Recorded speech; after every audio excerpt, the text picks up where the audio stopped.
Et au jour d'aujourd'hui, nous nous rendons compte que aucun travailleur ne sait réellement s'il va être transféré à Diass.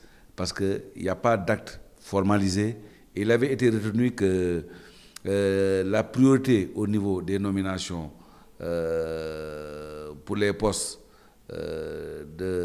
au niveau des postes de responsabilité, que la priorité serait accordée prioritairement aux agents qui sont au niveau de ADS ou à défaut au niveau des autres structures du secteur, notamment au niveau de la représentation de la SECNA ou au niveau de l'ANACIM. Nous constatons que ce principe-là a été violé.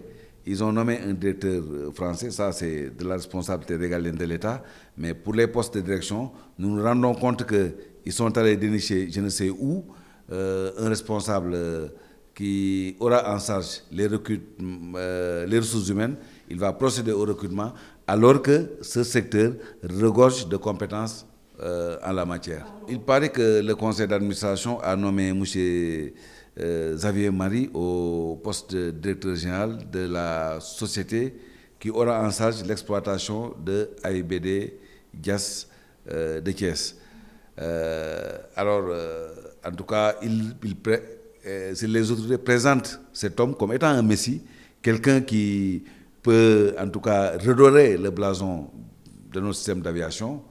Ça, c'est eux les responsables de ce pays. Ils ont la possibilité de choisir qui ils veulent.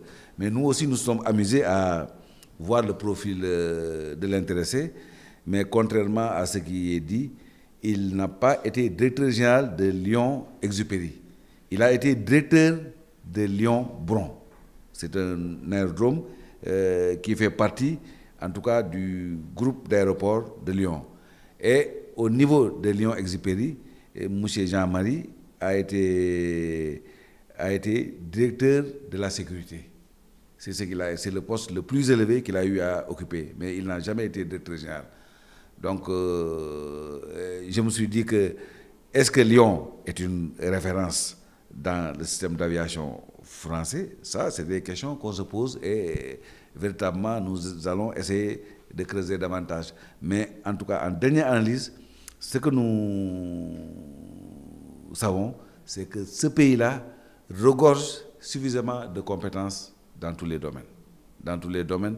Et qu'il n'était pas vraiment nécessaire d'aller chercher ailleurs. Mais d'aller chercher l'expertise étrangère pour nommer un directeur général. Parce que, je le disais tout à l'heure, l'aviation, au niveau de l'aviation, il y a le segment sol, il y a le segment air. Le segment air, tout le monde sait que c'est un segment très compliqué, très complexe. Et qu'au niveau de nos États africains, la plupart des acteurs qui évoluent ou les responsables qui ont en charge ce segment-là sont des Africains pure souche. Donc nous ne comprenons pas, quand il s'agit de gestion des installations terminales, qu'on choisisse la préférence étrangère.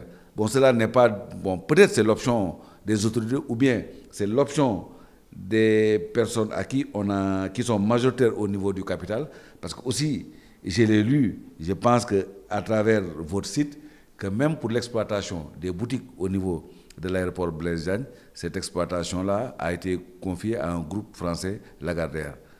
Bon, je ne sais pas pourquoi, alors que vous le savez comme moi, que l'expertise nationale est là, il y a des privés sénégalais qui sont capables de gérer et d'exploiter ces activités commerciales au niveau de l'aéroport Blaise Diagne de Diass.